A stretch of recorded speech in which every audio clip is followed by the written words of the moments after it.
Assalamualaikum warahmatullahi wabarakatuh. Bismillahirrahmanirrahim. Hamdan salatu wa salamun amma ba'd. Alhamdulillah, pada bulan yang penuh dengan kemuliaan ini ada hal yang perlu kita fahami bersama, bahwa ibadah puasa, as-saum, as-siyam ini punya khasais, punya keistimewaan yang berbeda kalau dibandingkan dengan ibadah-ibadah yang lain. Pada intinya semua ibadah itu punya kemuliaan, tetapi untuk puasa ini punya keistimewaan yang berbeda. Kalau semua ibadah itu adalah bersifat fi'lus syai', melakukan sesuatu, bersifat fi'liyah, fi'lus syai'. Ketika kita salat itu fi'lus syai'. Di sana ada rukun, ada syarat yang harus kita lakukan. Karena ada sesuatu yang kita lakukan, maka otomatis bahwa sesuatu yang kita lakukan itu punya potensi untuk bisa dilihat orang lain. Sesuatu yang bisa dilihat orang lain itu punya potensi untuk menjadi sesuatu yang bisa dipamerkan kepada orang.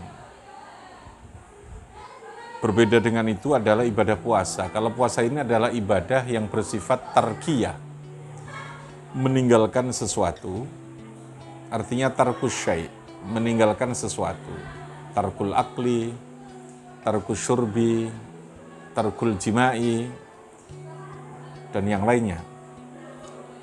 Puasa ini adalah ibadah yang tidak melakukan sesuatu, tidak makan, tidak minum, sehingga karena bersifat tarkiyah, tidak ada sesuatu yang bisa kita pamerkan kepada orang lain.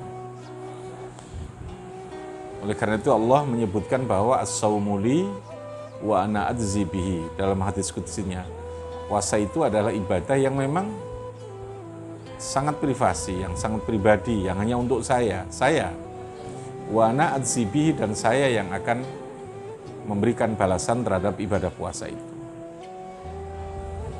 Maka oleh karena itu, dengan ibadah puasa ini sebagai sebuah ibadah yang bersifat tarkiyah, kita berusaha untuk belajar secara mubasyir, secara direct, membangun diri kita untuk terbiasa melakukan sesuatu dengan keikhlasan. Keikhlasan di mana kita terkadang melakukan ibadah itu kita harus bersunyi-sunyi hanya dengan Allah. Tidak harus semuanya kita selebrasikan, kita rayakan, kita seremonikan, kita viralkan. Karena ada ibadah yang dimana kita memang hanya patut, hanya layak ibadah itu kita persembahkan hanya kepada Allah Subhanahu wa Ta'ala. Tetapi di sisi lain memang ada ibadah yang oleh Allah memang dianjurkan juga untuk kita lakukan dengan tindakan, dengan perilaku yang bisa dilihat orang lain.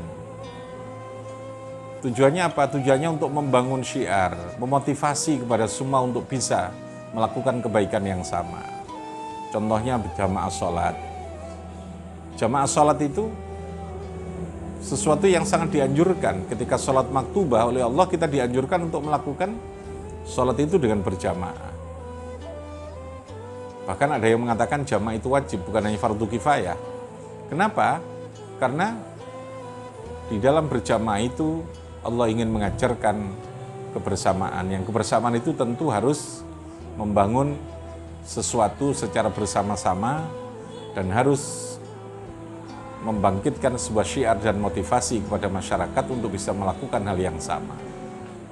Itu yang bersifat seremoni. Jadi ada ibadah, kapan saatnya kita beribadah yang harus kita viralkan, ibadah itu yang harus kita syiarkan, sehingga semua orang termotivasi untuk melakukan itu.